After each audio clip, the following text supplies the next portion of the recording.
Bonjour. Bonjour. Bonjour, qu'est-ce que je vous sers? 2 pintes, s'il vous plaît.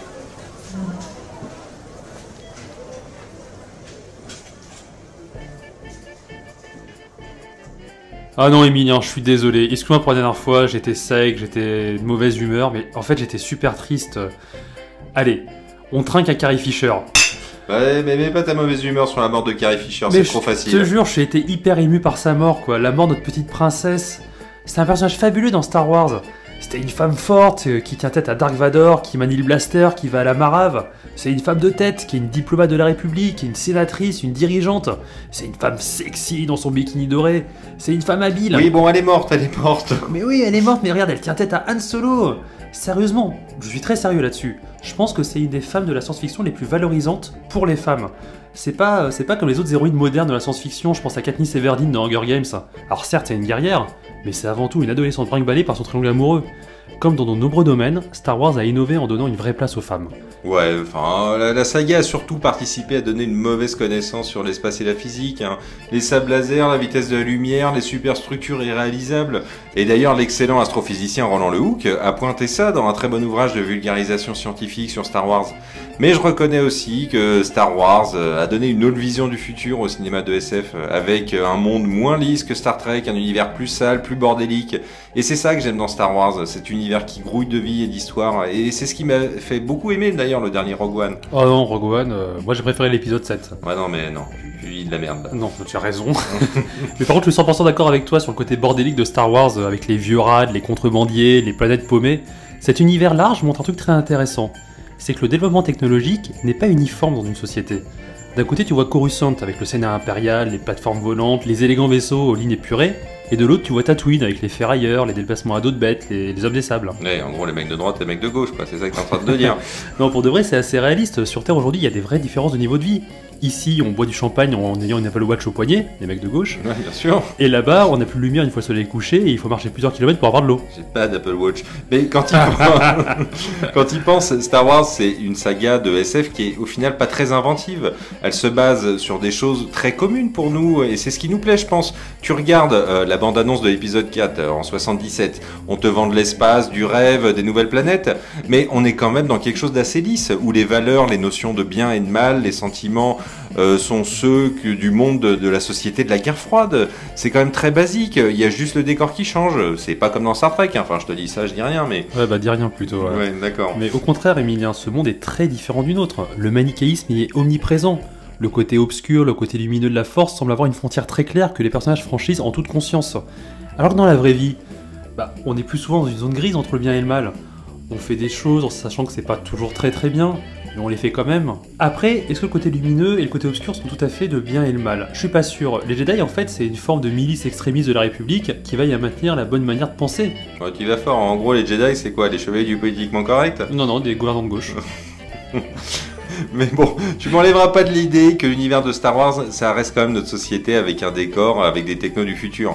Près de 40 ans plus tard, on n'a pas de croiseur stellaire, pas de blaster, et quand tu regardes notre évolution technologique, elle s'est faite avec comme référence Star Wars. Et tu prends les hologrammes, les implants mécaniques, les drones, on essaye de reproduire une image du futur qui date des années 70. Et c'est comme beaucoup de technos d'ailleurs, elles sont souvent influencées par la SF en général. Oui, bien sûr, pas faux, hein. La science-fiction influe beaucoup la recherche technologique. Ceci, Star Wars a quand même tapé faux sur pas mal de sujets. Prenons un cas emblématique, le sabre laser. Oui, On sait bien que c'est impossible. Si c'est un laser, ça devrait continuer à l'infini. Et il n'y a aucune raison que les lames s'entrechoquent. Et il est tanks laser de la guerre des clones qui tire en cloche. C'est vrai, mais pour les sabres, on aurait pu imaginer quelque chose de plus logique. Peut-être que ça peut être un plasma maintenu en place par un champ magnétique. Mais dans ce cas-là, il faudrait une sacrée puissance contenue dans le manche. Ouais, de l'ordre de la puissance d'un réacteur nucléaire, c'est ce qu'avait calculé Roland Lehoucq dans son ouvrage. Et en vrai, c'est dans Rogue One que je trouve que les incohérences technologiques sont les plus frappantes. Ouais, voilà. Alors, l'informatique est super bizarrement gérée. Alors, j'ai conscience que le réalisateur voulait coller avec la première trilogie, mais quand même. Regarde, l'héroïne va voler les fichiers de Stardust censés indiquer la faille de l'étoile de la mort. Elle semble voler un support physique dont elle transmet les données vers la rébellion. Elle vole un support physique. Oui, c'est vrai. Enfin, elle vole un truc quoi. Or, dans l'épisode 4, Dark Vador recherche ces infos justement. Ça veut dire que l'Empire n'avait pas de backup quelque part de ces données. Et surtout à la fin de Rogue One, quand l'amiral Tarkin donne l'ordre de raser la base de recherche-développement qui contient ces données, ça veut donc dire que l'Empire vient de raser toutes les archives technologiques de l'Empire. C'est trop incohérent.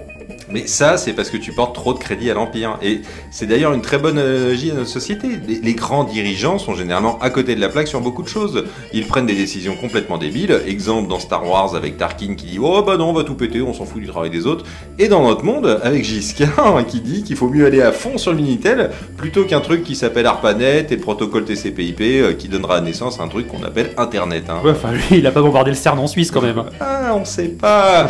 Le problème de Star Wars, c'est faire des technos low-tech sans trop d'imagination. George Lucas minimise l'impact d'un truc hyper avancé et assez révolutionnaire pour l'époque, comme le transfert de données à distance. Dans le Retour du Jedi, le commando dirigé par Han envoie son notification au Star Destroyer sans passer par un support physique. T'imagines le gain de temps et le nombre de problèmes évités dans le film s'ils avaient utilisé cette même techno dans d'autres situations? Leia aurait pu envoyer directement les plans de l'étoile de la mort sur Yavin 4, la base des rebelles, plutôt que de mettre ça dans Android pour trouver un anglais barbu dans le désert.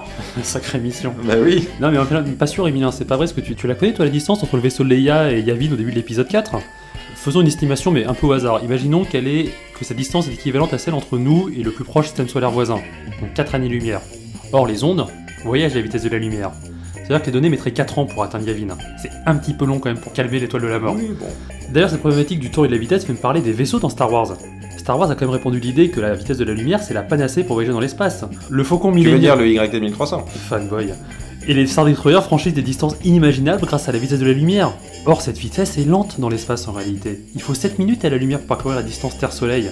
Pour le coup, c'est bien la seule fois où Star Trek est supérieur à Star Wars avec les voyages par distorsion. Star Trek supérieur à Star Wars, eh ben j'aurais vraiment tout entendu. Hein. Ouais, ça me fait mal aussi. Hein. Mais par contre, je vais être tatillon. Mais il parle plutôt d'hyperespace, pas de vitesse lumière. Et d'ailleurs, ce qui se rapproche le plus de l'hyperespace ou de la distorsion dans Star Trek, ça serait la théorie d'un physicien, Miguel Alcubierre, qui propose de faire voyager le vaisseau dans une bulle devant laquelle l'espace est contracté et derrière lequel il est dilaté. Ah, quand on se fait embrouiller, dans le Faucon Millennium, Chewie et Han parlent bien de vitesse de lumière. Je pense que t'as vu le film en portugais, toi. Non, je l'ai vu dans toutes les langues, mais De toute façon, de toute manière, la gestion de l'espace dans Star Wars est globalement problématique.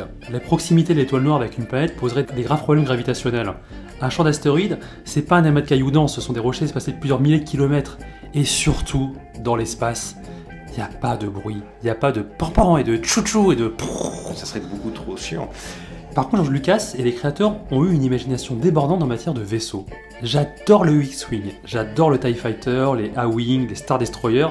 Là où beaucoup de films de science-fiction montrent des armées de vaisseaux spatiaux monolithiques, genre Babylon 5, Starship Troopers, Battlestar Galactica, Star Wars a eu l'intelligence de faire une vraie armée, où il faut des transports de troupes, des bombardiers, des chasseurs, des vaisseaux lourds. Ouais, l'intelligence de faire une vraie armée, hein. Là tu me fais vraiment bien marrer. J'adore le design des vaisseaux de Star Wars, mais la multitude vient surtout du fait de nous refourguer des jouets, hein. Enfin nous, enfin voilà. Mais d'un point de vue, ouais bon ça va. D'un point de vue stratégique, c'est pourri. Tu regardes actuellement les avions, ils ont tendance à être multi-rôles. Et après, j'aimerais savoir la différence entre un X-Wing, un Y-Wing, un B-Wing. C'est quoi l'idée? C'est maîtriser l'alphabet? Bah non, le Wing c'est un transport de troupes, le X-Wing c'est un chasseur, le B-Wing c'est un bombardier. Mais ouais... T'as raison, en fait, McLean, c'est moi qui suis naïf pour une fois. C'est évidemment pour vendre des jouets qu'ils ont fait ça. Et t'as pas tant non plus sur les avions multi-rôles du genre Rafale, même si là, il y aurait à discuter. Ouais. Et il y a aussi un autre truc qui te choque, et là, ça va te plaire, c'est les humains dans l'univers. Bah, ils ont beau vivre depuis des années et des années avec les extraterrestres, leurs habits, leurs gestes, leurs habitudes sont toujours celles d'humains du XXe siècle. Y a pas eu de métissage ou quoi? Tu prends nos sociétés, elles sont souvent un mélange de toutes les cultures. Oh non, Emilien, pas le mélange des cultures, pitié, sérieusement, quoi. Déjà que ça marche pas sur Terre, tu vas pas en plus nous la poser dans l'espace. Et puis regarde, Han il parle le Wookiee, le général de la Rébellion c'est un calamari, le Conseil des Jedi c'est un festival de monstres de foire, ça va. Ouais, bah, toi, pendant l'avènement de l'Empire et le coup d'état de Palpatine, on sait où tu serais, hein. Au bar. Ouais, bon. Sérieusement, un vrai sujet par contre intéressant, c'est la création d'armées clones. Ça c'est vraiment pertinent. On reproduit non seulement les qualités physiques et stratégiques d'un homme, mais en rendant ses copies dociles et obéissantes pour en faire des troopers. Et surtout, on leur intègre une puce dans le crâne dès leur naissance, si j'ose dire, pour exécuter leur 66, l'ordre de tuer tous les Jedi. Ouais, la vraie question c'est quels sont les 65 autres ordres? Se prendre des portes dans la tête. Ouais, c'est pas mal. Mais sérieusement, avec la progression actuelle du transhumanisme et de la cybernétique, c'est sans doute l'aspect technologique de Star Wars qui me semble le plus crédible dans les années à venir. Ouais, l'armée des clones, j'ai toujours pas vraiment compris l'intérêt de faire des clones alors qu'ils ont des robots ultra avancés. Il y a peu peu de robots sur les champs de bataille, à part les drones de reconnaissance, et pour les clones, le Sénat galactique se pose pas vraiment de problème d'éthique. Hein. Créer des humains et les lobotomiser en masse, j'espère que c'est pas ça le futur. Bah écoute, l'intérêt de cloner Jango Fett, c'est que tu crées une armée dotée des capacités physiques et mentales d'un des meilleurs guerriers de la galaxie. Tu sais, Boba, le fils de Jango. Ouais, avec des noms pareils, j'aimerais savoir qui était l'officier d'état civil à la maternité. Hein. Tu respectes pas les autres cultures, évidemment. Ouais, bah c'est facile ça. Tu sais, en fait, Boba, donc le fils, c'est un clone non modifié de Jango. Et il a tenu tête à Dark Vador en combat singulier. Il est ressorti de l'estomac du Sarlacc. Sérieusement, il envoie du bois. Bon, ok, les Stormtroopers sont pas tout à fait aussi bons que lui, notamment en tir, mais quand même. Et puis, les robots, c'est surtout la guilde du commerce et le général Grievous qui les emploie au combat. L'Empire, il est très human first. Ah, c'est dingue ça, j'avais complètement occulté l'armée de la Confédération du Commerce. Hein. Comme quoi cette trilogie m'a pas vraiment marqué. Bon, elle reste quand même moins pire que l'épisode 7, au moins là il y a un scénario. Bah, t'as raison, je pense vraiment que l'épisode 7 est meilleur. C'est quoi les personnages de Rogue One? Jyn Erso, l'héroïne là, elle devient rebelle parce que c'est plus facile pour le scénario. Bon, on est vraiment pas d'accord. Hein. Rogue One est génial parce qu'il étend l'univers d'une très bonne façon et arrive à boucler avec la trilogie originelle. Et en plus, ça te donne envie de revoir les films, hein, c'est quand même fort quand tu les as déjà vus 600 fois. 602 fois. Ouais, enfin, Rogue One me fait soulever une question d'ailleurs, et là je sors de l'univers de Star Wars, c'est la brillante utilisation d'acteurs en numérique. Ce qui me questionne, parce que jusqu'où irons-nous dans l'utilisation d'acteurs décédés? Et dans quel but? Tu t'imagines, toi, une campagne vidéo d'un candidat à la présidentielle avec Clémenceau ou Jaurès qui te promeut tel ou tel candidat? Moi j'adorais voir le général de Gaulle bras dessous avec Carrie Fisher pour promouvoir la campagne présidentielle de Sylvain Durif. Promouvoir la campagne présidentielle de Sylvain Durif. Ouais, ce serait une bonne idée. Ouais, ça serait une bonne idée. Il est inutile de me laisser payer la deuxième tournée. Qu'est-ce qui te prend là à faire des vagues avec tes mains? Ah rien, j'essaye un truc.